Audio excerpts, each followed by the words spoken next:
ain't never been afraid to say how I feel with my heart on my sleeve. Hey guys, it's Adila and Mandy, and we are back for our third episode. So if you've been tuning in, we just want to say thank you. Yeah, thank you so much, guys. Our other 2 episodes are up on YouTube, so follow us, hit the like button, and don't forget to subscribe. Yes, so how are you, Mandy? I'm doing pretty good. How are you doing? I'm excellent, and I'm super excited about today's episode because you sparked something in our last episode, and I said, we have to discuss this. And it's body image. Yeah. Which I think is a huge thing in the music business and just the creative world. So I think that people would really benefit from hearing what you have to say on this. I'm actually so excited that you wanted to talk about this because it is such a big deal and affects men, women, Everyone. Everyone. It's so more prevalent than people even realize it is. So I'm really excited to talk about this with you.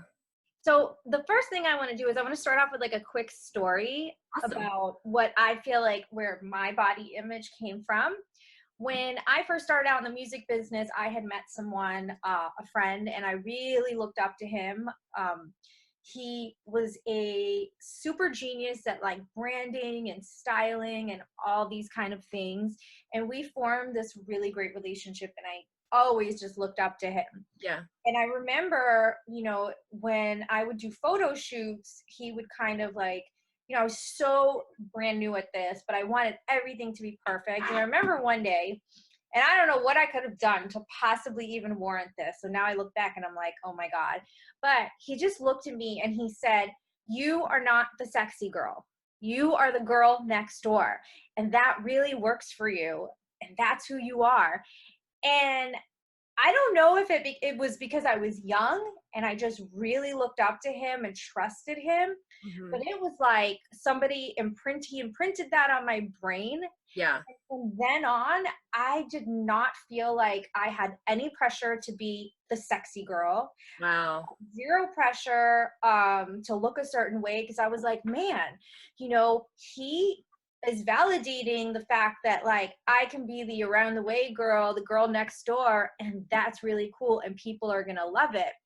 With that being said, huge shout out to Lane. He's got 2 daughters now, and they are so lucky to have him as a dad because he really changed my life. I don't think he realized it, but I am sure not everybody was lucky enough to have a Lane in their life. Right. So that's where I want to start today. Social media. There is so much pressure to look a certain way. Yeah. How do we navigate that? Yeah. I'm so glad that you had. Wait, what was his name again? Or what is his name? Lane. Yes. Yeah, I'm so glad that you had a Lane. I wish everyone could have a Lane in their life like that, because he clearly saw you for who you are, the authentic you, and was able to put some words to it and really affirm it. And that was such a gift. And that's not always the case. So especially depending on where you're at developmentally, like teenage years versus adult years, how secure your sense of self is. And then also with what you're looking at on social media, there's so many things that are going to contribute to how you feel about yourself when you're scrolling through social media. So social media is a culture in and of itself. Right. And, we on social media, you are not supposed to post the bad days. You're not supposed to, post your worst hair day or, your worst creative day or whatever it may be. And so there's this perfectionism perception that's out there. And I really wish there was a disclaimer on every page, every post that says, warning, you don't know how many bad days it took for me to get this one good day, or you don't know how hard I worked just to be able to get to this spot. Blood, sweat, and tears. How many pictures I took to get this fabulous. Right. Yeah, because what's happening is, so there's 2 kind of different theories or phenomenons that happen, is the social comparison phenomena. And that's essentially where it's what it is. We compare ourselves to other people. And that's really this internal dialogue that happens where then we start to base our self-worth and value based off of what we're noticing in others. And then there's the conformity theory. And that's a phenomenon that happens that people tend to conform to what they are seeing the most and what's around them the most. And this is a real problem if you are only looking at certain body types, if you're only looking at certain types of artists instead of the range of them, then you're inundating yourself with some sort of expectation that you have to be a certain way. And this is where shame comes in. Shame essentially is any unwanted identity. It's an unwanted belief. It's something that, oh, I don't want people to think this about me. I don't want them to perceive me this way. And so what happens is shame makes you try really hard to not be that, Right. which inadvertently then creates all sorts of self-esteem issues, a sense of not belonging, a sense of having to be perfect. And one of my favorite definitions of perfectionism comes from Brene Brown's research is if I can look a certain way, be a certain way, act a certain way, then I can avoid pain and discomfort. I can avoid this fear of not belonging and being accepted. And so when you're on social media, you're constantly bringing your baggage to what you're watching. And so that's where it can become really difficult. So I just think, like, you know, and I say this a lot and I talk about it on Twitter a lot. You know, I'm a skinny girl. I have naturally big boobs. I'm lucky for that, right? I have no complaints over my body.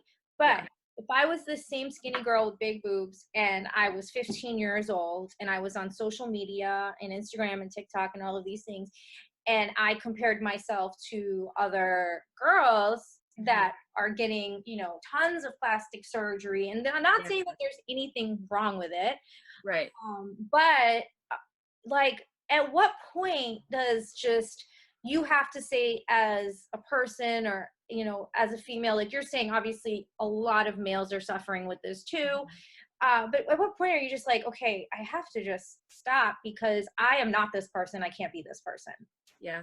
Well, I think it has to start off with a level of self-awareness around how is what you're looking at, the intake that you're putting into your mind through social media, through whatever, you know, how is that affecting the way I feel about myself after I get off of it? What's my inner dialogue around when I look in the mirror? What am I saying about myself? And just kind of learning to be the observer of that. Right. Because then when you can, sometimes we don't even know that we're beating ourselves up mentally until all of a sudden we just notice that we're really depressed, maybe, you know, or we don't feel good about ourselves. And so that pause button and being able to stop and reflect on how is this affecting me, and then asking why is it affecting me like this? Where do these messages come from? And so you kind of got to do a little, like, I call it emotional weightlifting. You got to kind of figure some of that out to see where those messages are even coming from. Because it's like, if I wasn't watching this stuff, if I hadn't been inundated with the idea that my body has to look a certain way over the past year, would I be feeling this way about myself right now? Right. And then from there, it's really a process of changing your attitudes and beliefs and acceptance of yourself. Like, I so badly wish there was a book out there that showed all the different body types of women and said, all of this is normal.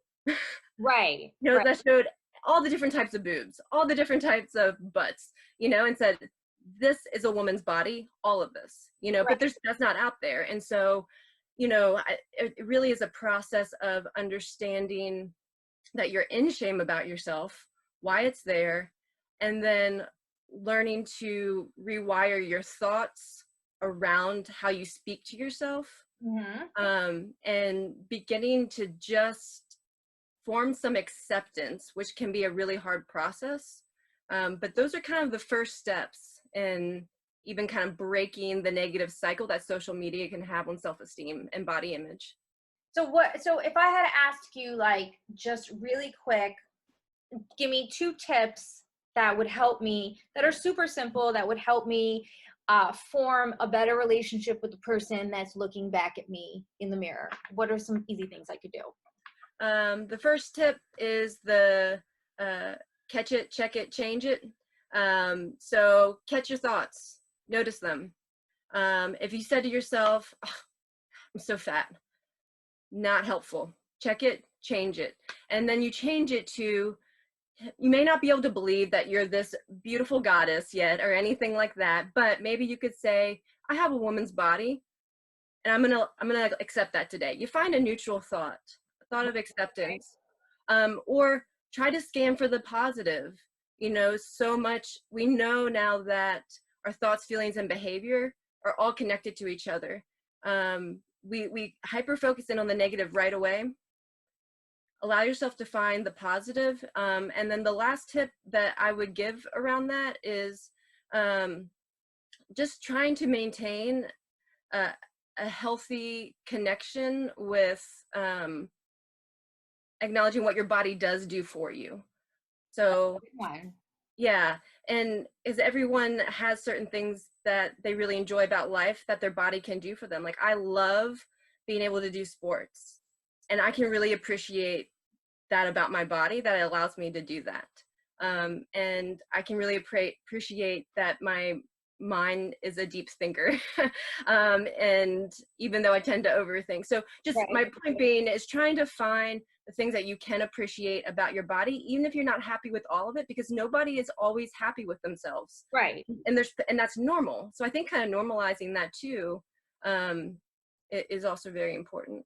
So I know, obviously, when we talk about body image, you know, it goes so much deeper than maybe self-esteem or your self-esteem or anyone's self-esteem.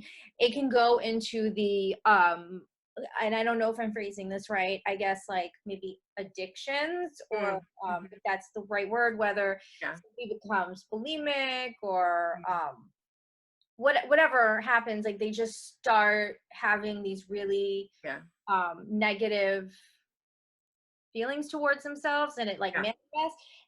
At what point, it's so hard, because obviously when it happens, you know, you need to get help, but are there signs that people can maybe look out for in their loved ones or themselves, where they're like, it's not looking right now?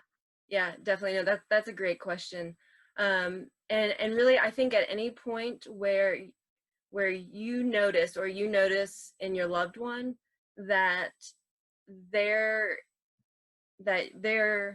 feelings about themselves are so negative and so bad, and it's not getting better, whether any behaviors have begun to happen around that or not, just the mental negativity, low self-esteem, beating yourself up, or if you notice, like, I'm just constantly unhappy with how I feel about myself.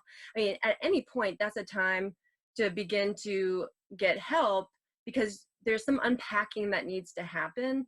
And you can't do that always on your own. And so, but other more significant signs is any sort of behavioral change that is creating a risk in your own health, such as now maybe obsessing about exercise to the point where, you know, you're not getting the nutrients that you need, or dropping a lot of weight, or if there's signs of like with anorexia, like not eating enough, starving yourself, bulimia, so any sort of eating disorder behavior, as well as any addiction behavior that's happening that the person is doing to try to alter their image of themselves,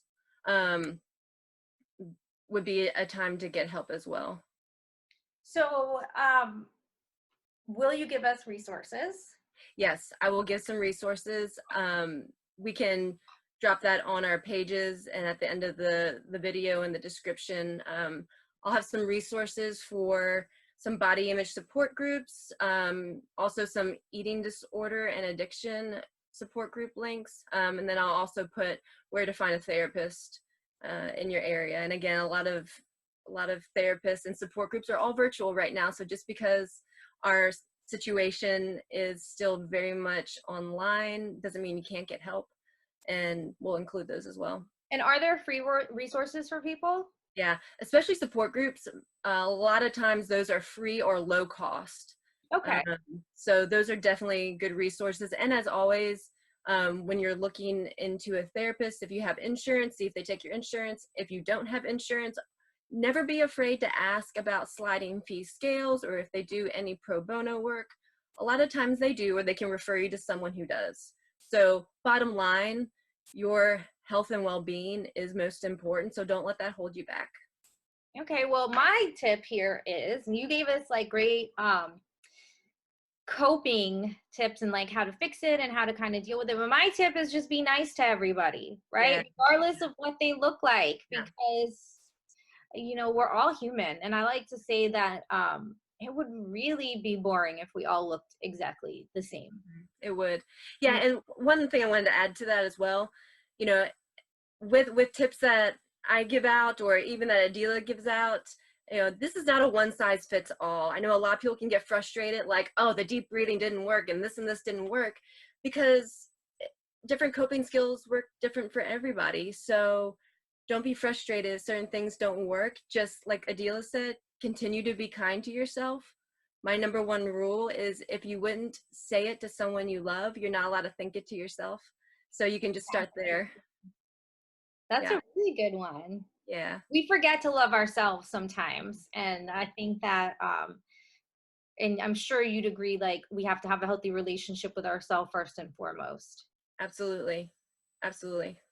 All right. Well, thank you, Mandy. And Thank you. it was always a ton of fun. So you can follow me at Adela Music, and you can follow Mandy and I at Adela and Mandy. And then Mandy, want to give out your social media?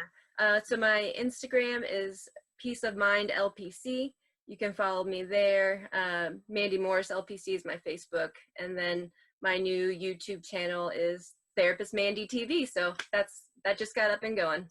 So head over from here to Mandy's channel and click subscribe, and we'll drop all the links below. And again, give us a thumbs up, drop a comment, let us know if any of these tips are working for you, or maybe you found a more magical tip that we need. I don't know, you know, we got to work together. So, all right, guys, love you. See you later, and see you next week. Bye.